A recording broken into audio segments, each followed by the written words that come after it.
Et oui, bonjour à tous, c'est Fredo Domino. On se retrouve pour une nouvelle session d'analyse de parties d'échecs. Je voulais vous présenter une partie que j'ai disputée lors du tournoi d'arène de Super Blitz face à un adversaire bien mieux classé, 1921 points Elo.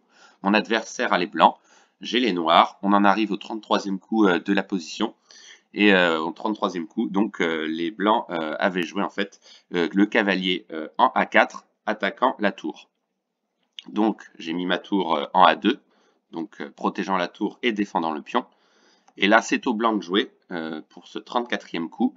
Et je vais vous demander de me trouver quel est le meilleur coup pour les blancs à jouer dans cette position. Je pense que très peu de joueurs trouveront ce coup, puisqu'il est très subtil.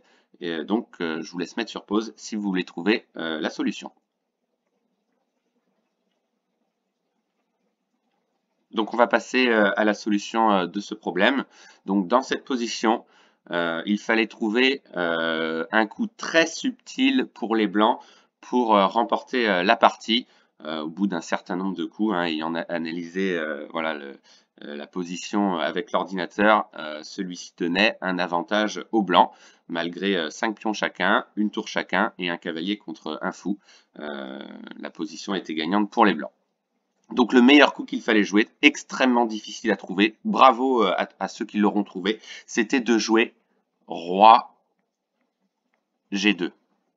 Et c'est très important pour la suite de la partie, on va le voir tout à l'heure.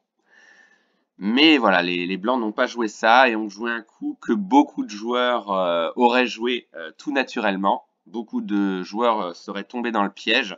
Ils ont joué un coup qui est très tentant, c'est évidemment pion C7, attaquant le fou. Donc si je ne reprends pas du pion, celui-ci ira à promotion à dame et mon fou sera cloué. Donc la seule coupe possible pour moi, c'est de jouer fou C7.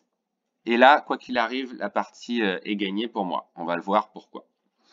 Donc les blancs, évidemment, n'ont pas trop le choix. Ils prennent le fou, voilà, en C7. Ensuite, meilleur coup de l'ordinateur, évidemment, je gagne un temps sur mon adversaire. Je joue tour à 1 échec. Le roi n'a qu'une seule case de fuite, c'est la case G2. Ok.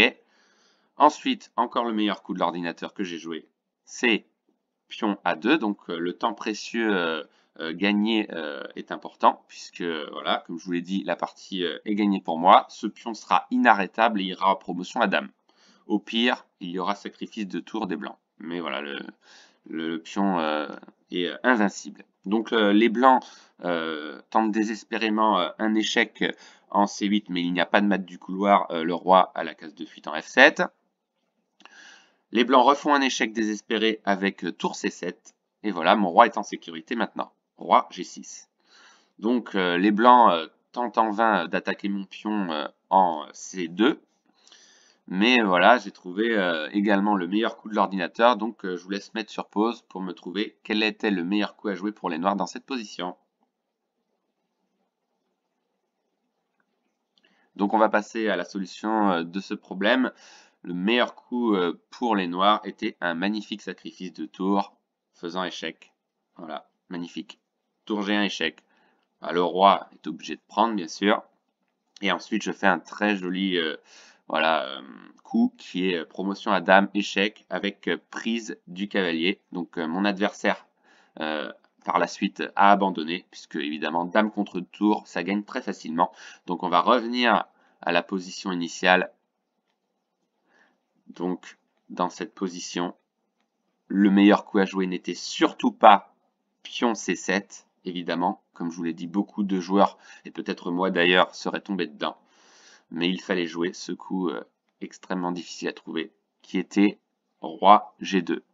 Voilà, le roi était en sécurité, pas d'échec possible, puisque si la tour prend le pion, le roi prendra ma tour, et ce pion sera facilement capturé par les pièces blanches.